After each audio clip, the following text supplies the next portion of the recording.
ഇന്നാണ് ആദ്യമായി ഉണ്ണി എന്നോടാ ചോദ്യം ചോദിച്ചത്. അമ്മേ, എവിടെ എന്റെ അച്ഛൻ? ഒത്തിരി കാലം ഞാൻ അവനോട് പറയാനായി കാത്തുവെച്ച ഉത്തരമായിരുന്നു അത്. അത് കേട്ടുകഴിഞ്ഞാൽ ഒരുപക്ഷെ ഏറെ നേരം, ചിലപ്പോൾ ഒരുപാട് കാലം തന്നെ അവൻ വിഷമിക്കുമായിരിക്കും. എന്നാൽ ഒരിക്കൽ അതോർത്ത് അവൻ അഭിമാനിക്കുമെന്ന് എനിക്കുറപ്പുണ്ട്. അവൻ വീണ്ടും വീണ്ടും എന്റെ സാരിത്തുമ്പിൽ പിടിച്ചു കിണുങ്ങി. ഞാൻ അവനെ മടിയിൽ പിടിച്ചിരുത്തി. അവൻ പ്രതീക്ഷയോടെ എന്റെ മുഖത്തേക്ക് നോക്കി. എന്റെ മൗനം കണ്ടിട്ടാവാം അവൻ പറഞ്ഞു, അമ്മേ, ഇന്ന് ടീച്ചർ എല്ലാരോടും അച്ഛന്റെ പേരും ജോലിയും ചോദിച്ചു. എല്ലാവരും പറഞ്ഞപ്പോൾ ഞാൻ മാത്രം മിണ്ടാതിരിക്കുന്നത് കണ്ടു. ടീച്ചർ എന്നോട് ചോദിച്ചു, ഞാൻ എന്തു പറയും? എവിടെ അമ്മേ എന്റെ അച്ഛൻ? മോനുണ്ടായിരുന്നു ഒരച്ഛൻ. എന്നാൽ നമ്മുടെ ജീവനു വേണ്ടി, നമ്മുടെ രാജ്യത്തിനു വേണ്ടി അച്ഛൻ സ്വന്തം ജീവൻ കൊടുത്തു മോനെ. ആ മുഖത്ത് ദുഃഖം നിഴലിക്കുന്നത് ഞാൻ കണ്ടു. ആ കണ്ണുകൾ നിറഞ്ഞൊഴുകുന്നതുവരെ അവൻ എന്റെ മുഖത്തേക്ക് നോക്കി. എന്നിട്ട് എണീറ്റുപോയി. അവൻ പോയ വഴിയെ നോക്കി നിന്നു ഞാൻ. മനസ്സിൽ മാറാല പിടിച്ചുകിടന്ന ഭൂതകാലം ഓർത്തെടുക്കുന്തോറും വേദനിപ്പിക്കുന്ന എന്റെ കൗമാരം. അതെന്നെ കൂട്ടിനു വിളിച്ച് ഒന്നുകൂടി പുനർജനിക്കാൻ, ഒരിക്കൽ കൂടി പ്രണയിക്കാൻ. എന്നും കണ്ണടച്ച തിരുമുഖം നോക്കി ഒന്നേ ആവശ്യപ്പെട്ടിട്ടുള്ളൂ, എനിക്ക് മംഗല്യഭാഗ്യം ചരണേ കണ്ണാ. ഒരിക്കൽ പോലും പുഞ്ചിരിച്ചു കാണാത്ത അച്ഛന്റെ മുഖത്ത് പുഞ്ചിരി കാണാനുള്ള കൊതി. എന്റെ കുട്ടിയെ തനിച്ചാക്കി പോകേണ്ടി വരുമോ കൃഷ്ണ എന്നു പറഞ്ഞ് തലോടുന്ന ആ കൈകളിൽ നിന്നും സുമംഗലിയായി മൂർധാവിലൊരാശ്വാസത്തോടെയുള്ള അനുഗ്രഹം കിട്ടാൻ. അച്ഛന്റെ ഏക ദുഃഖമായ എന്റെ സ്ത്രീധനക്കുറവുകൊണ്ട് മുടങ്ങിക്കൊണ്ടിരിക്കുന്ന ആലോചനകൾ നടക്കാൻ. പ്രതാപം നശിച്ച ആ പഴയ നായർ തറവാട്ടിൽ അമ്മയില്ലാത്ത തന്റെ ഏക മകളെ വളർത്തുന്നതിനിടയിൽ അവൾക്കായിട്ടൊന്നും ഉണ്ടാക്കാൻ ആ വൃദ്ധന് കഴിഞ്ഞില്ല. ദാരിദ്ര്യം മാത്രം കൂട്ടിനുള്ള അയാൾക്ക് ഒരാഗ്രഹമേ ഉണ്ടായിരുന്നുള്ളൂ, കണ്ണടയും മുമ്പ് ആ മകളുടെ തിരുനെറ്റിയിൽ ചുവപ്പ് പടരുന്നത് കാണാൻ. അച്ഛന്റെ ശബ്ദം കാതുകളിൽ അലയടിച്ചു. ജാനേക്കുട്ടിയെ, മോള് വേഗം അമ്പലത്തിൽ പോയി വരൂട്ടോ, ഇന്നൊരു കൂട്ടർ വരുന്നുണ്ട്. ഇതെങ്കിലും ഒന്ന് നടന്നാൽ മതിയായിരുന്നു. ഈറൻ മുടി മാറ്റി തുവർത്തിക്കൊണ്ടിരുന്ന ഞാൻ പറഞ്ഞു. ഞാൻ വേഗം മുടി കോതിക്കെട്ടി ഒരു തുളസിക്കതിർ ചൂടി അമ്പലത്തിലേക്ക് നടന്നു. പോകുന്ന വഴിയെല്ലാം ഇന്നു വരുന്ന കൂട്ടരെങ്കിലും സ്ത്രീധനം ചോദിക്കരുതേ എന്ന പ്രാർത്ഥനയായിരുന്നു. കണ്ണിന് മുന്നിൽ നിന്നും മിഴികൾ പെയ്തപ്പോഴും അച്ഛന്റെ പുഞ്ചിരിക്കുന്ന മുഖമായിരുന്നു മനസ്സിൽ. കയ്യിൽ പ്രസാദം വാങ്ങി വീണ്ടും ഒരിക്കൽ കൂടി ആ തിരുമുൻപ് നോക്കി പിൻവാങ്ങുമ്പോൾ ആ ഇലച്ചീന്തിലേക്കൊന്നു നോക്കി. ഒരു വെളുത്ത മന്ദാരം. ഞാൻ തിരുമേനിയെ നോക്കി. മോള് പ്രാർത്ഥിച്ചത് നടക്കും, തീർച്ച. ഞാൻ സന്തോഷത്തോടെ ഒരിക്കൽ കൂടി കണ്ണനെ തൊഴുതു പിൻവാങ്ങി. ആ മന്ദാരത്തിന്റെ നേർത്ത ഇതളുകളൊന്നു തഴുകി. ഇലച്ചീന്തിൽ നിന്നൊരു നുള്ളു ചന്ദനം എടുത്ത് നെറ്റിൽ തൊട്ടു. കുളിർമ നെറ്റിയിൽ നിന്ന് ശരീരമാകെ വ്യാപിക്കുന്നതുപോലെ തോന്നി. ഹൃദയവും കുളിരുന്നു.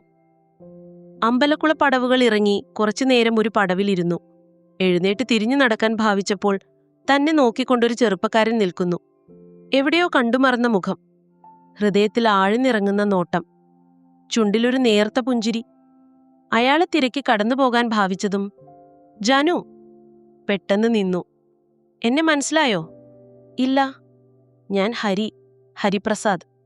ഹാ, ഹരിയേട്ടൻ, ഇത്രയും കാലം എവിടെയായിരുന്നു? ഞാനിപ്പോ ആർമിയിലാ. ഇപ്പോ ലീവിന് വന്നതാ.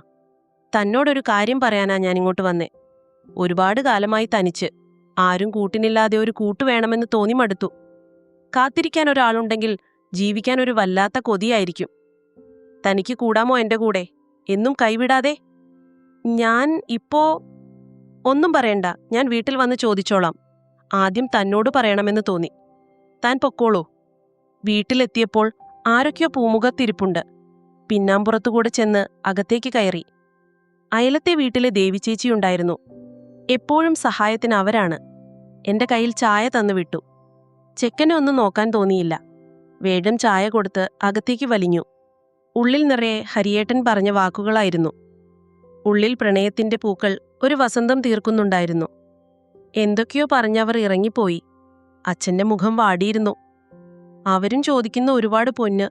ഈ അച്ഛന്റെ കയ്യിൽ ഒന്നുമില്ലല്ലോ എന്റെ കുട്ടിക്ക് തരാൻ. എന്റെ നെറുകയിൽ തലോടി അച്ഛൻ കണ്ണീർ വാർത്തു.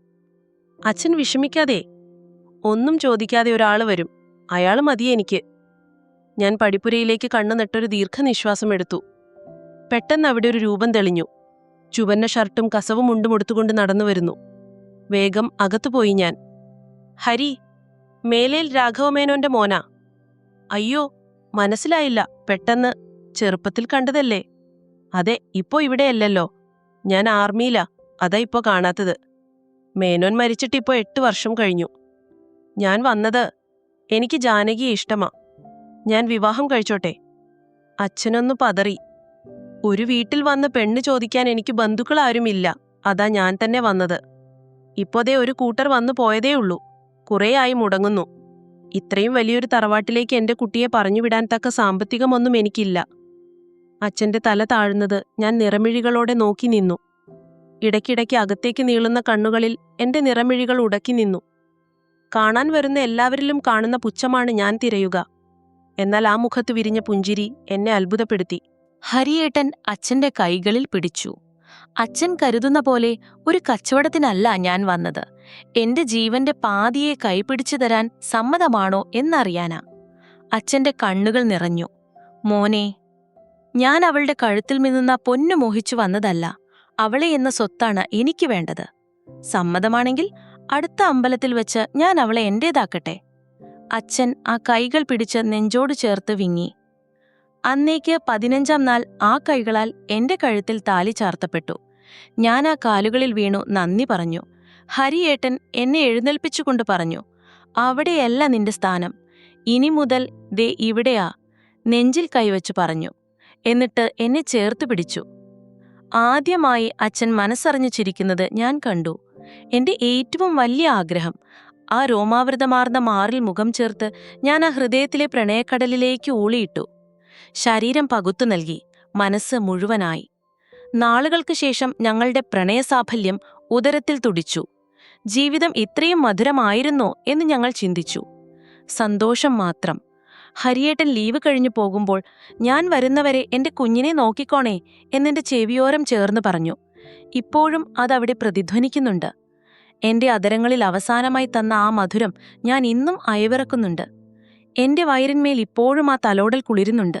പിന്നീട് ഒരിക്കലും സന്തോഷം കണ്ടെത്താനാവാതെ മനസ്സ് മാത്രം മരവിച്ചുപോയി. ഈ വലിയ വീട്ടിൽ ഞങ്ങളെ തനിച്ചാക്കി അച്ഛനും പോയി. കണ്ണുനീരുരുണ്ടുകൂടി. വിഷമത്തോടെ എന്റെ മുമ്പിലിരിക്കുന്ന ഉണ്ണിയെ കണ്ടപ്പോൾ കണ്ണു പെയ്തു തോരാതെ. ദിവസങ്ങൾ കഴിയുന്തോറും ഉണ്ണി കൂടുതൽ മൗനിയായി. ഒരിക്കൽ ഒറ്റയ്ക്കിരുന്ന് കരയുന്നത് കണ്ടപ്പോൾ ചേർന്നിരുന്ന് തോളിലൂടെ കൈയിട്ട് ചോദിച്ചു, എന്തുപറ്റി അമ്മയുടെ ഉണ്ണിക്കുട്ടന്? അതിലെ അമ്മേ, അമ്മയോട് പറയില്ലേ, ഉണ്ണി അച്ഛനില്ലാത്ത കുട്ടിയെന്ന് പറഞ്ഞ് എല്ലാവരും കളിയാക്കുന്നു അമ്മേ. ഉണ്ണിക്ക് സഹിക്കാൻ പറ്റുന്നില്ല, സങ്കടം വരുന്നു. ദേ കണ്ടോ, അവൻ അവന്റെ കണ്ണുനീർ ഒപ്പിയെടുത്തത് എന്നെ കാണിച്ചുകൊണ്ട് ചുണ്ടു കൂർപ്പിച്ചു വിതുമ്പി. ഞാൻ അവനെ ചേർത്ത് പിടിച്ചു. മോൻ വാ. അവന്റെ കൈ പിടിച്ച് കോണിപ്പടി കയറി. അലമാര തുറന്ന് മടക്കിവെച്ച പത്രക്കെട്ടുകൾ എടുത്തു. അതിൽ മുൻതാളിൽ വന്ന ആ വാർത്തയിലൂടെ കണ്ണൊടിച്ചു. പാകിസ്ഥാൻ ഭീകരവാദികൾ ബന്ദികളാക്കിയ ഇന്ത്യൻ സേനാംഗങ്ങളെ വധിച്ചു. കൊല്ലപ്പെട്ടവരിൽ ഒരു മലയാളി, ഹരിപ്രസാദ്. ഓരോ തലക്കെട്ടുകളും വായിച്ചു തീർത്തപ്പോൾ ഉണ്ണി ഒന്നും മനസ്സിലാവാതെ എന്റെ മുഖത്തേക്ക് നോക്കി നിന്നു. ഞാൻ അവനെ പിടിച്ചിരുത്തി. എന്നിട്ട് അതവന് കൊടുത്തു. ഇതാ മോന്റെ അച്ഛൻ. ഇനി കളിയാക്കുന്നവർക്ക് മോൻ ഇത് അഭിമാനത്തോടെ കാണിച്ചു കൊടുക്കണം. എന്നിട്ട് പറയണം, എന്റെ അച്ഛൻ മരിച്ചത് ഈ നാടിനു വേണ്ടിയാണെന്ന്, നിങ്ങൾക്ക് വേണ്ടിയാണെന്ന്. അവൻ ആ ചിത്രത്തിൽ കുഞ്ഞു ചുണ്ടുകൾ കൊണ്ട് ഒത്തിരി മുത്തങ്ങൾ നൽകി. കൊതിതീരെ വാത്സല്യം ചാലിച്ച എത്രയോ മുത്തങ്ങൾ ബാക്കി വെച്ചാവും ഓരോ പട്ടാളക്കാരനും വീരമൃത്യു വരിക്കുന്നത്. അവസാന ശ്വാസത്തിലും പ്രിയപ്പെട്ടവരെ ഇനി ഒരിക്കലും കാണില്ലല്ലോ എന്ന വേദനയോടെയാവും അവർ കണ്ണടച്ചിരിക്കുക. ഒരു ദിവസം ഉണ്ണി സന്തോഷത്തോടെ ഓടി വന്ന് എന്നെ കെട്ടിപ്പിടിച്ചു. അമ്മേ, ഇന്ന് എല്ലാവരും എന്നെ അഭിനന്ദിച്ചു. ടീച്ചർമാരൊക്കെ അച്ഛന്റെ ഫോട്ടോ കണ്ട് അത്ഭുതപ്പെട്ടു. എന്റെ അച്ഛനെ എനിക്ക് ഒരുപാട് ഇഷ്ടാ. അവൻ അവന്റെ പോക്കറ്റിൽ നിന്നും ഹരിയേട്ടന്റെ ഫോട്ടോ എടുത്ത് നെഞ്ചിൽ ചേർത്ത് വെച്ചു നിന്നു. ഇതെന്തിനാ മോനെ പോക്കറ്റിലിട്ടത്? അതോ അച്ഛൻ എപ്പോഴും എന്റെ കൂടെ ഉണ്ടാവാൻ. ഞാൻ അവന്റെ നെറ്റിയിൽ ചുണ്ടുകൾ ചേർത്തു. ഇനി അവൻ വിഷമിക്കില്ല, അഭിമാനിക്കും അവന്റെ അച്ഛനെ ഓർത്ത്. ഇന്ന് നല്ല മഴ പെയ്തു, ഇടമുറിയാതെ.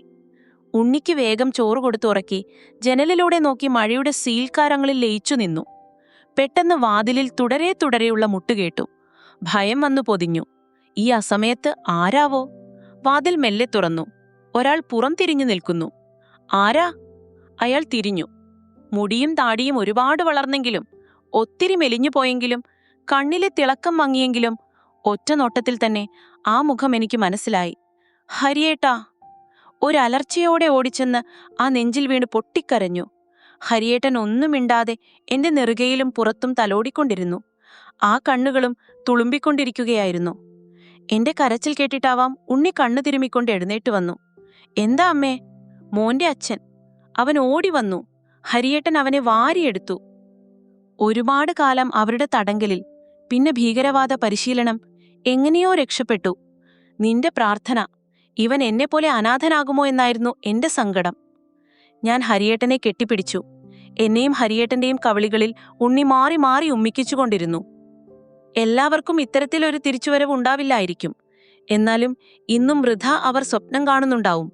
സ്വപ്നം മാത്രമാണെന്നറിയുമെങ്കിലും തന്റെ പ്രിയപ്പെട്ടവന്റെ ആ മടങ്ങിവരവ്, വീരമൃത്യു വരിച്ച ധീര ജവാന്മാരുടെ ഭാര്യമാർക്ക് അവരുടെ ത്യാഗത്തിന് ഇത് സമർപ്പിക്കുന്നു.